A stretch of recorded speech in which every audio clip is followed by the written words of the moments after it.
number 5th and 8th part. Again we want to prove this left hand side equal to right hand side.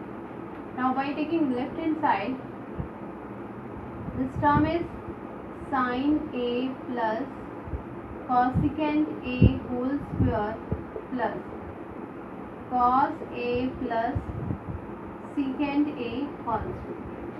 So A plus B whole square identity is applicable here. Apply this identity. So sin square A plus cosecant square A plus 2 times of sin A into cosecant A. Again A plus B whole square identity is applicable. So cos square A plus secant square A plus 2 times of cos A into secant A. Now sin square A plus cos square A value is equal to 1 with the help of first identity.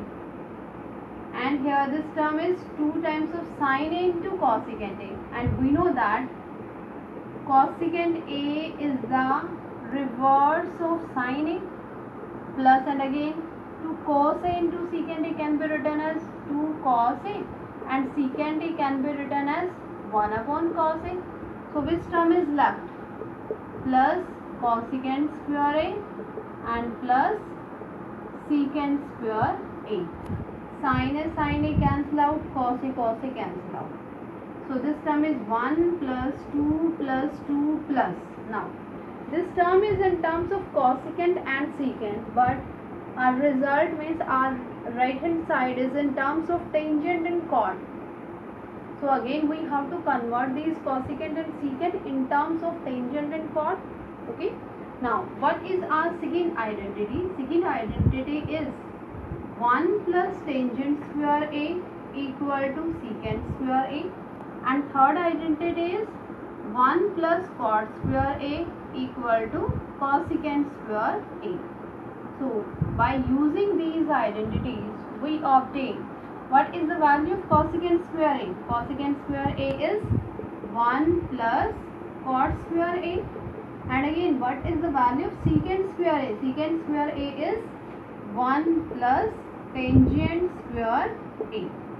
1 plus 2 is 3 plus 2 5 6 7.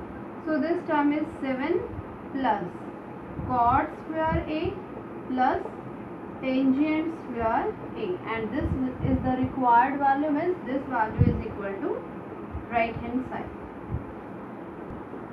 Next is question number 5th and 9th part.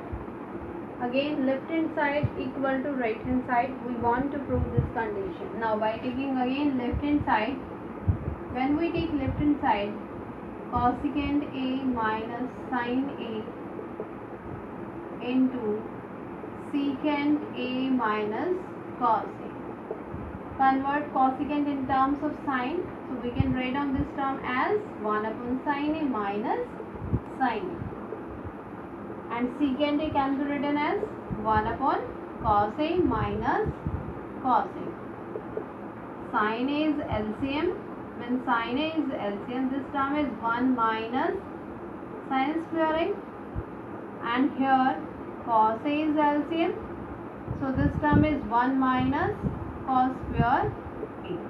And what is our first identity? First identity is sin square A plus cos square A equal to 1. This is our first identity. When we take sin square A to this side, so cos square A equal to 1 minus sin square A, and when we take cos to that side, so sin square A is 1 minus cos square A. So we obtain these two values. Substitute these values here. 1 minus sin square A is cos square A divided by sin A into, what is the value of 1 minus cos square A? 1 minus cos square A is sin square A. So this term is sin square A divided by cos A. Now cos A 1 power cancel out, again sin 1 power cancel out. So which term is left?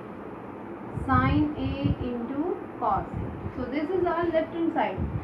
But this left hand side is not equal to right hand side. We want to check whether this term is equal to right hand side or no. So again you have to convert these tangent and cot in terms of sine and cos, because our result is in terms of sine and cos. So by taking right hand side, 1 upon tangent A plus cot A. Now tangent A can be written as sin A divided by cos A, and cot A can be written as cos A divided by sin A. So what will be the LCM? LCM is sin A into cos A. Now cos A is present, so sin A is extra, so sin A into sin A is sin square A, and similarly here is cos square A. So this term get reversed and we obtain sin A into cos A divided by sin square A plus cos square A. But we know that this value is equal to 1. From which identity? From this identity number 1. We know that sin square A plus cos square A is equal to 1.